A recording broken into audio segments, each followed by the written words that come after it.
पक्षाची बदनामी होईल असं कृत्य करू नका असं अजित पवारांनी कार्यकर्त्यांना म्हटलंय।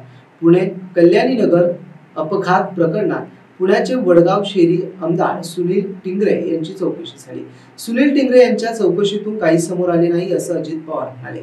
सुनील टिंगरे यांना उगाच गोवण्याचा प्रयत्न केला जात आहे असं देखील अजित पवार यांनी म्हणाले। मला अनेक ठिकाणी गेल्यानंतर कार्यकर्ते नाशिकमध्ये भेटतात, बऱ्याच जिल्ह्यांमध्ये भेटतात। त्याच्यामुळं आपण पण व्यवस्थितपणे महिलांनी, पुरुषांनी, युवा युवतींनी सगळ्यांनी राहा।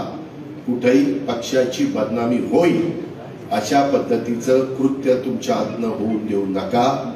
मधल्या काळामध्ये काही घटना आपल्या पुण्याला बदनाम करणाऱ्या झाल्या, त्याच्याबद्दल कडक ऍक्शन घ्यायला आपण मागं पुढे बघितलं नाही।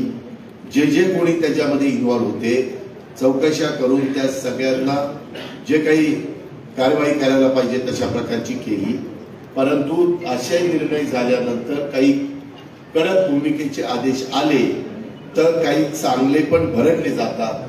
कारण आता बरेचसे हॉटेल्स वगैरेवर बंदी आणण्याचं काम किंवा ऍक्शन घेण्याचं काम चाललेलं आहे। आम्हाला काही लोक अशी म्हणतात की आम्ही याच्यात आद्यात नाही मध्यात नाही, आम्ही आमचा धंदा करत होतो।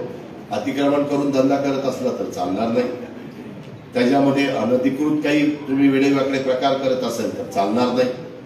शासनाने घालून दिलेल्या जे काही चौकट आहे, जी नियमावली आहे, ती नियमावली अजित पवार असेल तर त्याला तीच, किंवा माझा शेवटचा साधा माणूस असेल तरी त्याला तीच नियमावली, त्याच्यामध्ये भेदभाव नाही।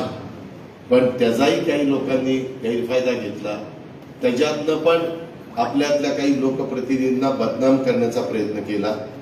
त्याच्यामध्ये शेवटी सुनीलची जवळपास 3-4 तास चौकशी झाली। त्या चौकशीमध्ये जे काही घडलं ते सुनीलने स्पष्ट त्या ठिकाणी सांगितलं। त्याच्यात सुनीलचा दुरान्वय पण संबंध नव्हता, परंतु कारण नसताना काहींनी तिथं त्याचं नाव गोवण्याचा प्रयत्न केला। उद्या हडपसरमध्ये चेतन पाटील आमदार असताना कोल्ह्यात काही घडलं आणि त्याला फोन आला तर पाटील रात्र असली तरी त्याला जावंच लागेल ना, कारण तो तिथला आमदार आहे। तिथल्यांना आधार देण्याच्या करता त्याचं कर्तव्य जायचं, पण तिथं काय झालं ते काय पहिल्या स्वप्नात आलं का काय, ते गेल्यावरच तिथं कळणार ना। अशा पद्धतीनं त्या सगळ्या गोष्टी आहेत। म्हणून अलीकडं काही जण तर ह्याच्यातनं स्वतःचं दुकान चालवण्याचा प्रयत्न करतात। मला काही सांगितलं, दादा त्यामध्ये आम्हाला कुणाला काय कसं करावं लागलं वेळलं मला पुरावे द्या, पण त्यांचाही बुरखा पाडतो म्हणलं, खरं काय खोटं काय या पद्धतीनं। आणि माझं काय म्हणणं आहे की आपण शिवशाहू फुले आंबेडकरांच्या विचारधारेतनं पुढे चाललेलो असताना आज तर अलीकडं काय झालेलं आहे, त्या टीव्हीमध्ये सतत काही ना काही बातम्या।